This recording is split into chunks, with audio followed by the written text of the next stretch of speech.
We're back. Remember me? Remember my 5 iconic party members, AVGN, Jasp, Wen, and Goku? I'm sure you do. It's only been a few days after all. So yeah, still a mushroom. Ain't that some shit? Combat effectiveness is basically nothing, but another transformation is just on the horizon. So that's pretty cool. In a minute here, we're gonna fight a wyvern, like in that movie. Remember the Ernest movies? They had Ernest Saves Christmas, and Ernest Scared Stupid, and Ernest Fights a Wyvern. I don't know. Probably thinking, what the hell's he talking about? That's not real. Comedy is hard, oh dear. Okay, so there's the wyvern of mention. Just give me the garbage. There he is. Thankfully, we're sufficiently leveled up for this occasion. And the guest character, Mr. S, is severely overpowered. Yeah, that was a boss battle that took one hit. Look at that. That was nothing. So he cannot go any further. I cannot allow you to go any further. Or rather, he can't allow himself to go any further. There's a gang, even though there's only one man present. Gonna get an education on gang violence and street happenings and all that. Oh, well, I guess not. Anything he could have told us is now lost to history. Like when Game Grumps had Grant Kirkhope on that one episode, and he was the one person who could have answered the question as to whether or not the main theme of Banjo-Kazooie was inspired by the song The Teddy Bear's Picnic. He was the one person that could have answered that, and he didn't remember the answer. So that's just lost to history, unfortunately. Uh-oh, here comes trouble. Well, in my world, at least. Okay, back again after that momentary interruption. Here we got Leslie from Gumball telling us that the Pillar of Sky is over the northern mountains. I just make that observation every time I see an enemy that's a talking sunflower. I guess this guy's not an enemy, but still. Because in Magic Knight Rayearth, they also had a character that was rather Leslie-esque. You guys know what I'm talking about? You guys ever watch Gumball? Ba-ba-ba-ba-ba. But anyway, yeah, Leslie was telling us that the Pillar of Sky is over the northern mountains. I think the creators of Gumball should have worked that into an episode. Have an episode where somehow it works out that Leslie in his Mickey Mouse-esque voice actually says on the show that the Pillar of Sky is in the northern mountains, or something like that. I mean, the show's been cancelled for several years, so that's... look at that weird beetle man over the counter. That's fucking disgusting. The Final Fantasy world needs to implement some kind of... I'm gonna stop myself in mid-sentence here before I say something horribly regrettable. But anyway, a more clean way of putting that is something needs to be done so that we don't have horrible beetle people running our stores. Something's gotta be done. There ought to be a law.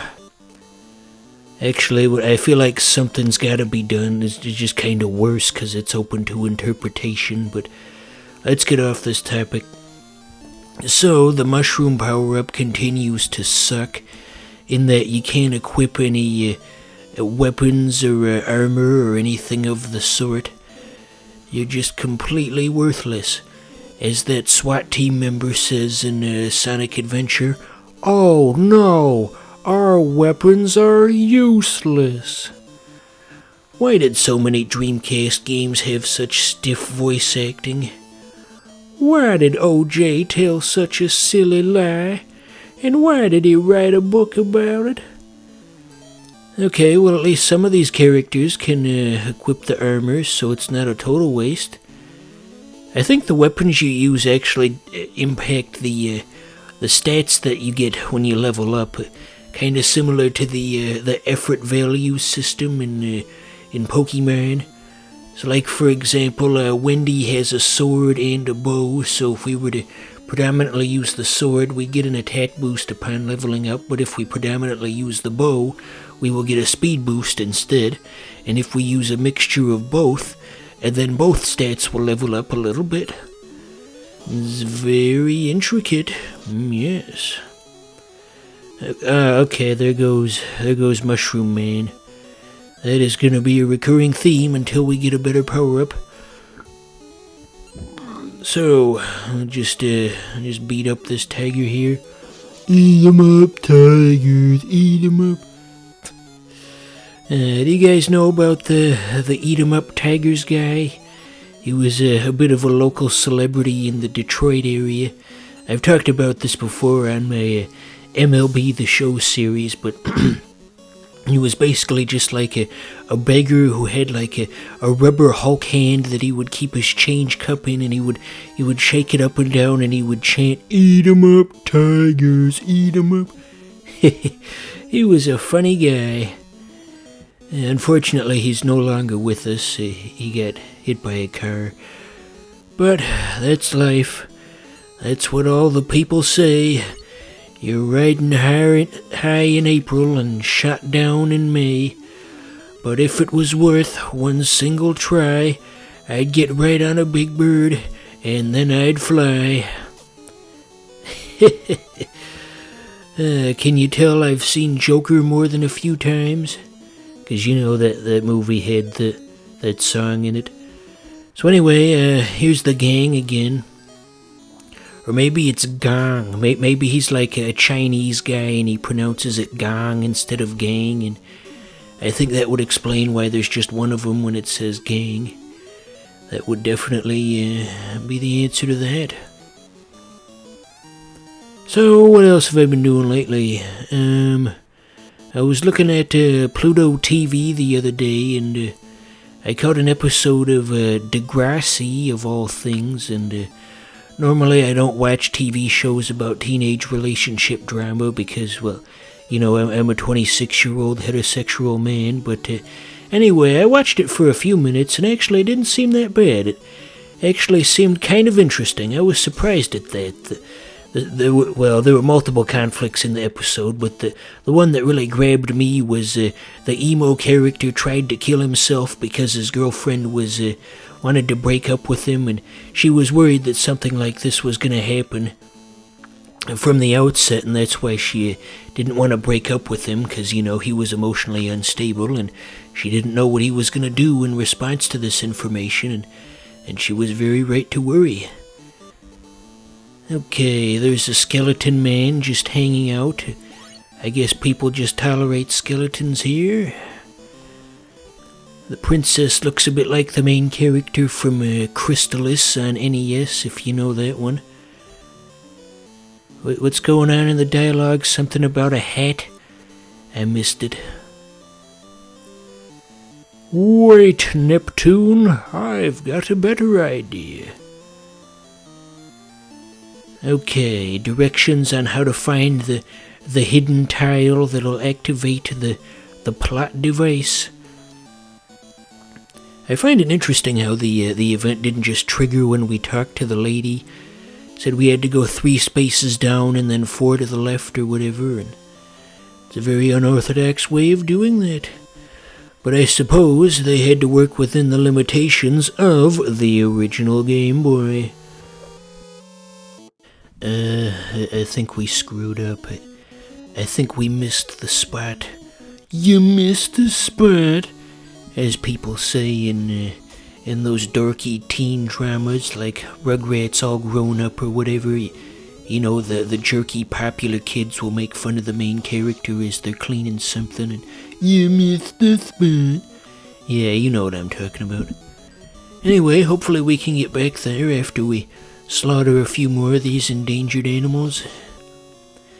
Speaking of which, do you ever see that commercial that's actually kind of scary and messed up about protecting the endangered tigers? And they've got like a man with well, I'm just describing this from memory, so it might not be 100% accurate, but I believe there was a man with a turban, and there's like a tiger in a box, and then he closes the box, and then he gradually starts sticking swords and knives in the box in various places, and when he opens the box back up, there's no tiger in there, but there's blood stains all about, and it says, the tiger is man's responsibility. We can't let him go extinct.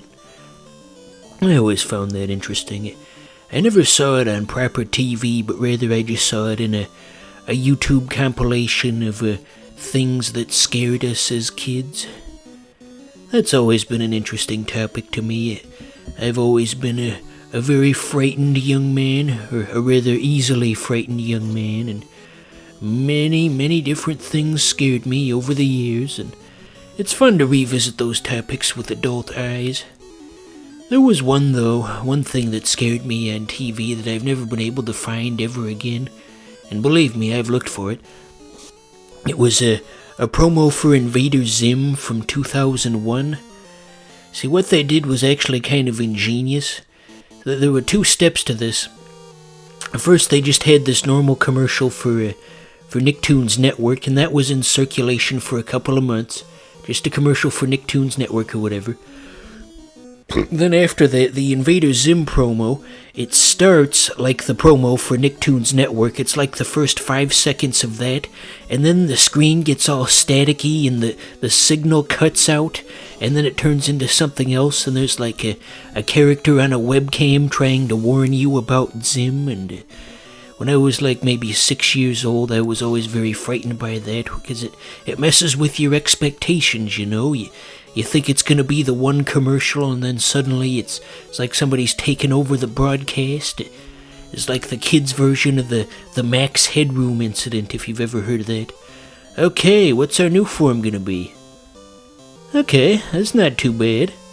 That's kind of cool. But we'll keep swapping them out, though, because better ones are on the horizon.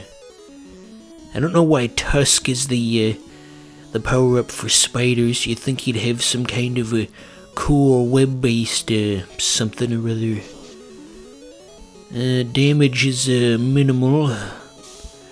I really should have just stuck with the original form that they gave us. I think he would have been much more effective if we had done that.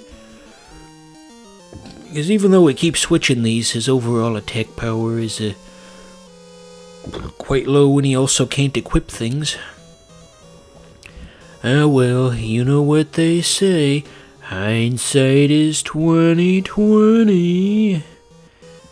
You think there's some Redditor out there who can't remember anything that happened more than a few months ago, and they think, wow, the saying, hindsight is 20/20, originated because 2020 was such a bad year. I bet you there's at least one doofus out there who thinks that. God, I hate the world. No one can ever learn anything. It's too much of an expectation to expect the collective of internet social media to learn stuff. I don't know why I hung on the attack screen for so long a second ago there. I don't know what I was thinking on October 27th when this gameplay was recorded. Yeah, this footage has been sitting on my hard drive for that long. My upload schedule sucks that much. One night in Bangkok makes the hard man humble. Okay, what's our next form gonna be? Okay, that's kinda cool looking. A bit too furry-ish for my tastes, but not bad, not bad.